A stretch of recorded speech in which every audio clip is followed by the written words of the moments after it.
এইখানে কি কোনো ব্যবসায়ী আছেন নাকি আপনাদের দুঃখ কষ্টের কথা বলতে চান? আপনি বলবেন, আসেন সামনে আসেন, বলেন আপনি, আমরা শুনছি। বিসমিল্লাহির রহমানির রহিম। আমাদের এখানে সমস্যা, যেমন এই ঘরগুলো সরকারিভাবে দেওয়া হয়েছে, সরকারের ভাড়া হলো 5,000 টাকা। হচ্ছে এই ঘরগুলো যারা পাইছে মালিক, তারা ভাড়া নেয় 1 লাখ থেকে 1.5 লাখ টাকা। 1 লাখ টাকা ভাড়া আছে, 90,000 টাকা ভাড়া আছে, 60,000 টাকা ভাড়া আছে ঘর বুঝে। এই ব্যবসা সরকার নেই 5,000, জি 13 টাকা স্কোয়ার ফিট, এসব সরকার আর কি ভাড়া নাই। 13 টাকা স্কোয়ার ফিট, জি ওই হিসেবে 400 স্কোয়ার ফিট ঘর আছে, ভাড়া যা আসে। কিন্তু মালিকরা ভাড়া নিচ্ছে 1 লাখ, কেউ কোনো ঘর প্রতি 1.5 লাখ। এই মালিক কারা? মালিক ওই যে বিগত সরকার আমলে মালিক তো পাইছে সরকার, সরকার। তাইলে আবার মালিক কারা? মাস না, এই ঘরগুলো বরাদ্দ হয়েছে বিভিন্ন জনের নামে, বিভিন্ন জনের নামে। বিগত সরকার আমলে যারা ব্যবসা করে তারা ঘর পায় নাই, বিভিন্ন রাজনীতির নেতারা পাইছে ঘর। কিন্তু আমরা যারা সাধারণ তারা এখানে ব্যবসা করে না করে না করি, আমরা সাধারণ মানুষ। তো কিন্তু এখন তো ওই সরকার নাই, তাইলে এখন তো আর ফ্রি হয়ে যাওয়ার ওইটাই বহাল আছে। ওইটা বহাল আছে। জি, যেমন আমরা ঘর পাইছি, আমাদের বুঝিয়ে দিচ্ছে না। আজ 1 বছর আগে আমরা টাকা দিয়ে রাখছি, সেই ঘর আমাদের দেয় না। খালি আমরা ডিসি অফিসে আসছি, ঘুরাইতেছে, আজ না কালকে ঘুরাই দেয় না। আর কি সমস্যা? একটা হলো যে আপনাদের 5,000 টাকায় যেটা পাওয়ার কথা, সেটা আপনাদেরকে অ্যালটমেন্ট না দিয়ে রাজনৈতিক নেতাদেরকে দিয়ে রেখেছে, এবং এখানে 60,000 থেকে শুরু করে 1 লক্ষ পর্যন্ত আপনাদেরকে গুনতে হয় প্রতি মাসে, এই তো? জি। আর কোন সমস্যা? আর সমস্যা আছে, যেমন নীরবে চাঁদাবাজি হয়, যেগুলো আমরা বলতে পারবো না। নীরবে কোন চাঁদাবাজি? এটা হয় যেমন বিভিন্ন ঘরের থেকে টাকা নেয়, আছে ঘর দখল করে খায়, ঠিক আছে, এরকম কিছু আছে। ওইটা কি ওই 60,000 1 লাখের বাইরে? হ্যাঁ, ওগুলো বাইরে আছে, মানে ওগুলো আমাদের দেওয়া লাগে না। কিছু ঘর এরকম আছে আর কি, ওই টাকাগুলো তারা নেয়। তার কাছে আরো কিছু আছে, যেমন মাদকের একটা সমস্যা আছে ব্যাপকভাবে। এই যে চাঁদা যেটা নেয়, এটা তো আপনারা বাড়ি থেকে জায়গা জমি বিক্রি করে তাদেরকে দেন নাকি? না না, আমরা এখানে ব্যবসা করে দিই আর কি, দিনাদাই করে দিচ্ছি। তার মানে হচ্ছে যে জিনিসটার দাম আজকে 10 টাকা হওয়ার কথা, আপনি চাঁদা দেওয়ার কারণে বাধ্য হয়ে এটা 12 বা 13 টাকায় আপনাকে বিক্রি করতে হয়। এটাই, অর্থাৎ এটার ভার গিয়ে পড়তেছে, বোঝা গিয়ে পড়তেছে জনগণের ঘাড়ে। জি এটাই তো? জি। তা আপনি যে কথা বললেন, এখন আপনার পিছনে লাগবে যে, লাগতে তো পারেই। লাগতে পারে? জি, সাহস আছে। বাড়ি কোথায়? ইনশাআল্লাহ রাজবাড়ী জেলা। রাজবাড়ি। রাজকীয় মন। জি, ইনশাল্লাহ আল্লাহ আপনাকে সাহায্য করেন। আমিন। কথাটা সত্য বলেছেন তো? জি জি, বাড়াইয়া তো বলেন নাই। সত্য কথা বলার জন্য আল্লাহ আপনার সাহস এবং শক্তি আরো বাড়াই দিন। আর আপনার কোনো সমস্যা হলে আমরা আপনার পাশে থাকবো, কারণ আমরা আসার কারণে এখানে আপনি কথা বলেছি, আমরা থাকবো আপনার সাথে। এখন জায়গায় জায়গায় কি করতে হবে? নীরবে চাঁদা দিয়েই যাবেন, সহ্য করবেন, নাকি আরো কিছু করা লাগবে? না, আমরা চাচ্ছি এটা বন্ধ বন্ধ হোক। জি। তাইলে বন্ধ করতে হলে তো প্রতিরোধ করা লাগবে। জি প্রতিরোধের জন্য জি, আমরা প্রস্তুত আছি ইনশাআল্লাহ। সবাই প্রস্তুত হবেন? জি, প্রস্তুত হন, আমরা সবাই মিলে প্রতিরোধ করবো। অবশ্যই আমরা সংসদের ভিতরে বলেছি, এখানেও বলেছি। আমার শেষ বক্তব্যটা আশা করি সাংবাদিক হিসাবে আপনারা ফলো করেছেন। আমি জনগণের দুঃখ কষ্টটাই তুলে এনেছি। সেই সাথে আমি যে নির্বাচনী এলাকা থেকে নির্বাচিত হয়েছি তাদের দুঃখ কষ্টের কথা বলেছি। সামগ্রিকভাবে আমার বেশিরভাগ কথা ছিল জাতীয় জীবনের সাথে সম্পর্ক। এ কথাগুলো আমরা তুলে এনেছি। এগুলা নিয়ে আমরা সংগ্রাম করব, এগুলা নিয়ে মাঠে নামবো, এগুলা নিয়ে আওয়াজ তুলবো, এগুলা নিয়ে জনগণকে সংগঠিত করব, এবং একটা সময়ের ব্যবধানে ইনশাল্লাহ এই যন্ত্রণা থেকে আমরা জনগণকে মুক্ত করবো ইনশাআল্লাহ।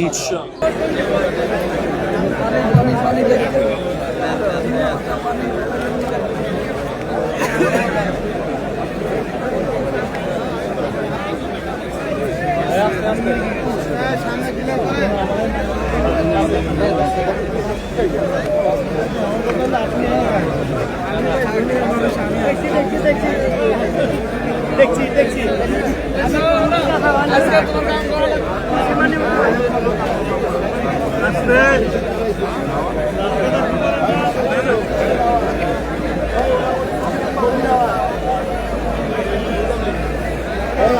কারো ক্ষতি জানি না করে, জানি কারো ক্ষতি না হয় ভাই। আস্তে আস্তে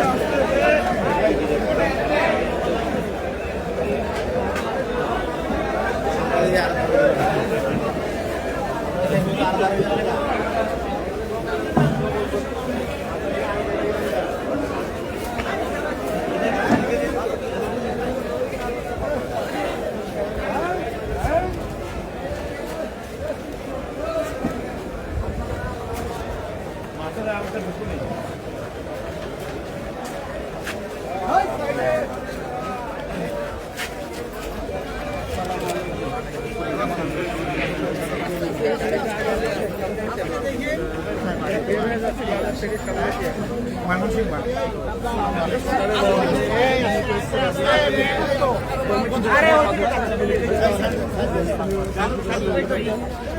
কি কিনলেন? কি কিনলেন? করলা কিনছেন, আর কি কিনছেন? রুটি কিনছেন। করলা কতটুকু কিনেছেন? 5 কেজি। কত দাম কত? 200। আমার পক্ষ থেকে উপহার। আলহামদুলিল্লাহ। টাকা নিলে ফেরত দিয়ে দাও। না না, আমি তো বরকতের জন্য। ভাই সামনে আগে, সামনে আগে, সামনে সামনে সামনে।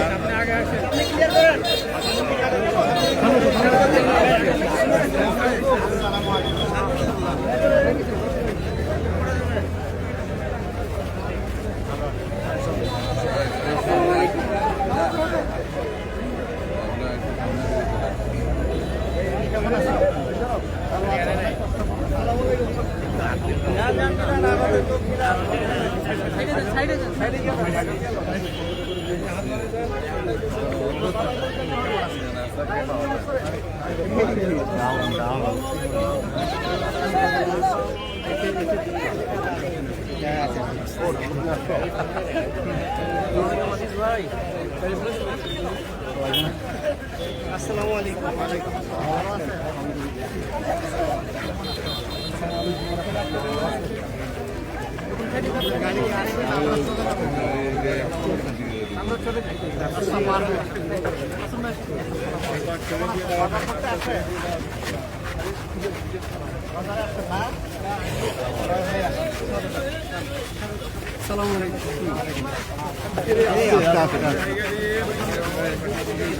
সাথে সাথে হাঁটুন না ভাই।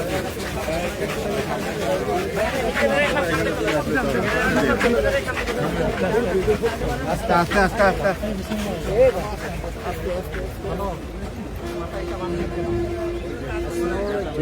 চেঞ্জ ভেঙে আমরা আগে দিলেন আসুন আমরা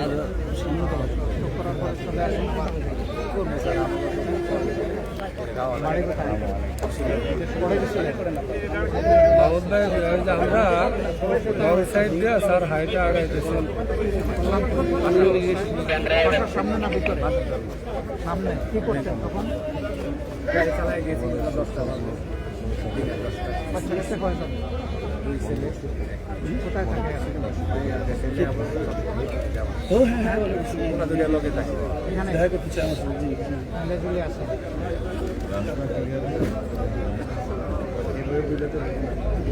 চিকিৎসা করেন কিছু খাই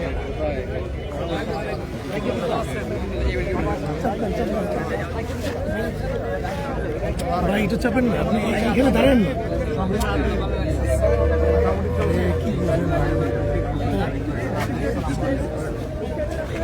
সামনের দিকে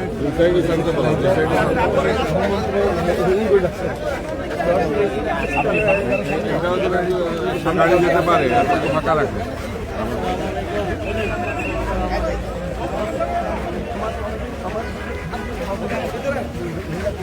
মোর্শেদ ভাই লোক দুটা পাইতেন রিক্সা যেতে দেন গাড়ি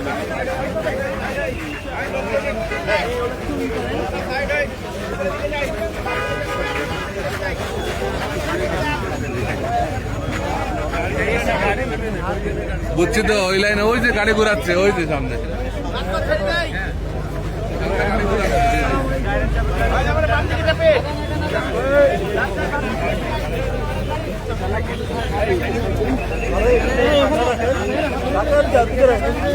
আগে যান